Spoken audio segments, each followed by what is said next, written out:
자, 우리는 뭐 잔잔하게 마무리가 됐는데 미국 시장은 8월의 첫 번째 거래를 어떻게 그려 나갈까요? 김태수 금융작가와 함께 관전 포인트 챙겨보겠습니다. 작가님 안녕하세요. 네, 안녕하세요. 네, 미국 시장은 연일 강합니다. 지난 주말에도 또 이렇게 또 추가 상승이 나오고요. 8월 1일도 마찬가지일까 궁금해요. 관전 포인트 챙겨주십시오. 네, 일단 나스닥 선물이나 이쪽은 조금씩 빠지고 있는 모습입니다. 일단 이제 7월달 장을 이제 한번 정리를 해보자면은 우리가 이제 6월달에 급락하던 그 공포장에서 방송을 통해 가지고 매수를 해야 된다라고 이렇게 얘기를 계속 했었는데 왜 매수를 했는지가 이제 7월장에서 증명이 됐죠. 7월달 나스닥 시장이 13%나 급등을 했습니다. 그리고 가치주 ETF 얘기 나올 때 우리는 그거 들어가지 말고 성장주, 기술주 들어가자 했는데 그런 부분들도 왜 그렇게 됐는지가 증명이 되는 그런 한 달이었다고 생각이 됩니다. 2020년도 7월 이후에 나스닥이 최대 월간 상승률을 기록할 정도로 그렇게 강한 그런 한 달을 보냈습니다. 지금 보면은 이제 뭐 시장에서 GDP 성장률도 연속 2분기 마이너스 나오고 그리고 0.75%씩 연속해서 또 금리도 올리고 이런 어떤 굉장히 안 좋은 그런 여건들 속에서도 주식시장은 올라갔다라는 거에 있어가지고 굉장히 뭔가 긍정적인 신호들이 앞으로 오는 게 아니냐 그렇게 예상을 하고 있고 일부에서 지난 금요일에 보면 일부에서는 지금 약세장이 끝났다 이 얘기까지도 지금 나오고 있습니다. 근데 아직까지 이제 8월달 장에서 대형주들이 조금 쉬어갈 거다 한 템포 이제 늦출 거다 이런 얘기들이 아직은 많이 나오고 있는 그런 모습이고 기술주들 물론 뭐 아마존 같은 경우에는 7월달 한 달 동안 27%나 올랐습니다. 하지만은 로쿠라든가 인텔 같은 회사들은 사실 안 좋은 그런 모습들을 보였기 때문에 기술주들도 이렇게 상반된 흐름도 많이 나왔기 때문에 좀 조심해야 되지 않나 싶습니다.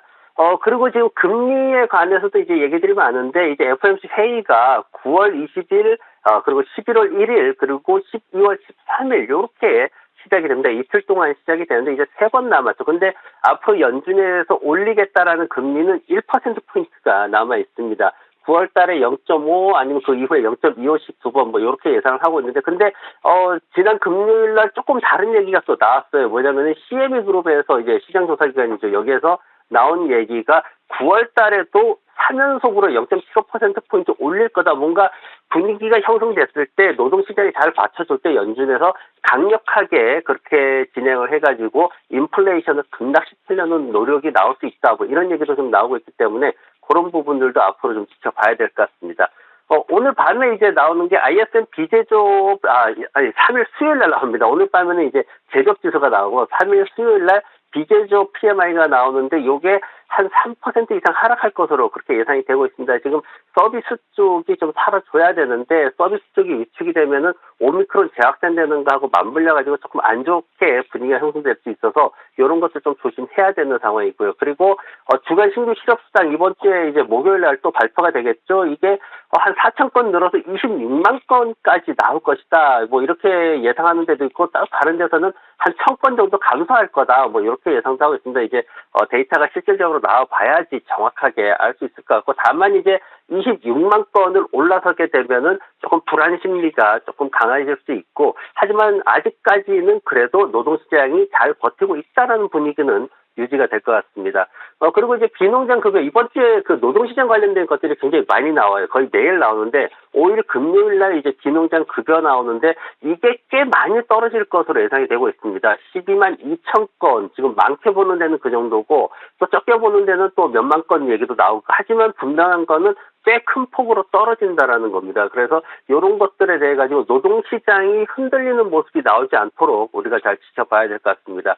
이번 주에도 이제 실적 발표 이어지는데 소비 관련주들 실적이 쭉 이어집니다. 보면 화요일 날 스타벅스가 나오는데 마이너스 23%나 EPS가 떨어질 것 같고요. 그리고 캐터필러는 그나마 조금 한 15% 올라갈 것 같고 페이팔 같은 경우에는 마이너스 40% 가까이 순이익이 떨어질 것으로 예상이 되고 있습니다. 그리고 에어비앤비 최근에 이제 공유 관련해서 여행 수요 살아나면서 공유 경제에 있는 이런 부분들이 조금 살아나는 그런 모습을 보이고 있고 수요일 날 CBS 헬스 이게 나오는데 굉장히 중요하죠. 마이너스 10% 정도 수익이 하락할 것으로 예상이 되고 있습니다. 그래서 CBS 나오면 이제 제약 관련주들도 좀 조심해야 되기 때문에 잘 지켜봐야 되고 그리고 4일 알리바바가 나옵니다. 지난 금요일 날 11%나 급락하는 모습 보였죠. 순이익도 61% 마이너스 될 것으로 그렇게 예상이 되고 있습니다. 그래서 이런 부분들 잘 지켜봐야 될 것 같습니다.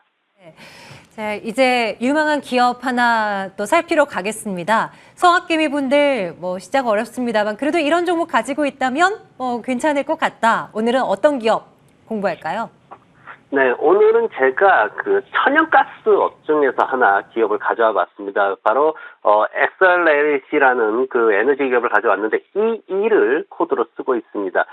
이 회사 같은 경우는 이제 액화 천연가스를 수출 쪽으로 이제 주로 하는 회사입니다. 이제 보통 이제 에너지 기업들 보면은 파이프라인 깔아가지고 미국에서 이제 파이프라인이 얼마나 많으냐 아니면 가구 수가 얼마나 확보돼 있느냐 이게 중요한데 이 회사는 이제 그런 쪽은 아니라 이제 그쪽에서는 사실 큰 기대치는 없거든요. 이제 배당은 조금 주지만 어떤 주가에서 크게 기대할 수는 없는데 이 회사 같은 경우에는 지금 수출 쪽에서 굉장히 활발하게 성장하고 있는 그런 회사입니다. 그래서 최근에 이제 핀란드 5월달에 핀란드 쪽하고도 지금 10년짜리 계약을 체결을 했어요. 그리고 나가지고 불가리아 쪽 회사하고도 또 계약을 체결해가지고 지금 보면 이제 유럽 국가들이 어떤 상황이냐면은 러시아가 가스를 통제를 하고 있어요. 그러다 보니 이걸 이제 가스를 무기화해가지고 지금 통제를 하고 있는데 여기에 맞서기 위한 방법으로 미국 회사들하고 협상을 하면서 액화 천연가스를 배로 실어 나르거나 하는 그런 지금 대안을 생각을 하고 있습니다. 그래서 이런 회사들이 지금 그 가장 선두에서 유럽하고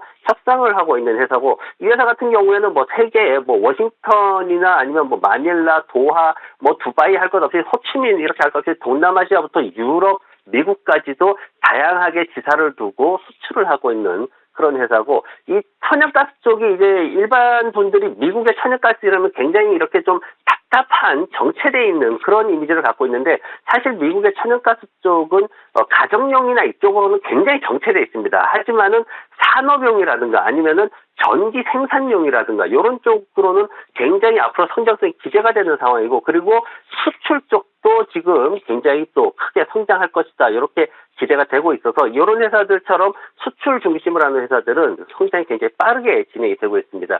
이 회사는 지금 한 23억 달러 정도, 24억 달러 정도의 시가총액을 가지고 있고 주가는 20달러 초반대로 형성이 되고 있습니다. 거래량은 한 70만 주 정도 이렇게 거래가 되고 있고요. 시장에서는 지금 34배 퍼가 조금 높긴 한데 그래도 성장성에 비해서는 어느 정도 원만하게 퍼가 나오고 있다라고 보면 좋을 것 같습니다.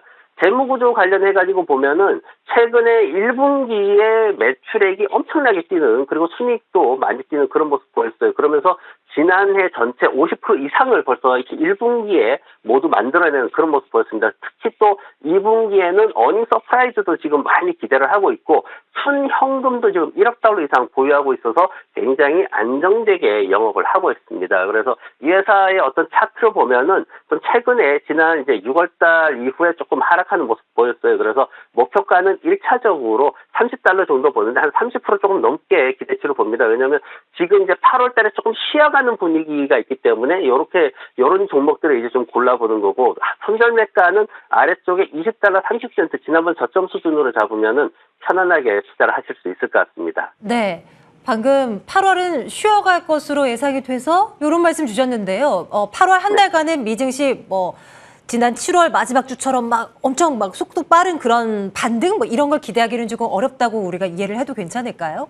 네, 8월 달은 지금 대형주들은 조금 쉬어갈 거다라는 그런 예상이 많고요. 그 대신에 정부 주도 사업에 있는 정부 지원금을 많이 받게 되는 중소형 주식들은 꾸준히 매수를 해도 좋을 것이다. 이런 예측들이 많이 나오고 있습니다. 네, 참고해서 또 시장을 바라봐야 되겠네요. 특히 이제 오늘 말씀 주셨던 이런 종목만큼은 그래도 시장 대비해서 또 나름 선방할 수 있다라는 시각 챙겨보겠습니다. 티커 EE였습니다. 김태수 금융작가 오늘도 함께했네요. 작가님, 내일 뵙겠습니다. 고맙습니다. 네, 고맙습니다.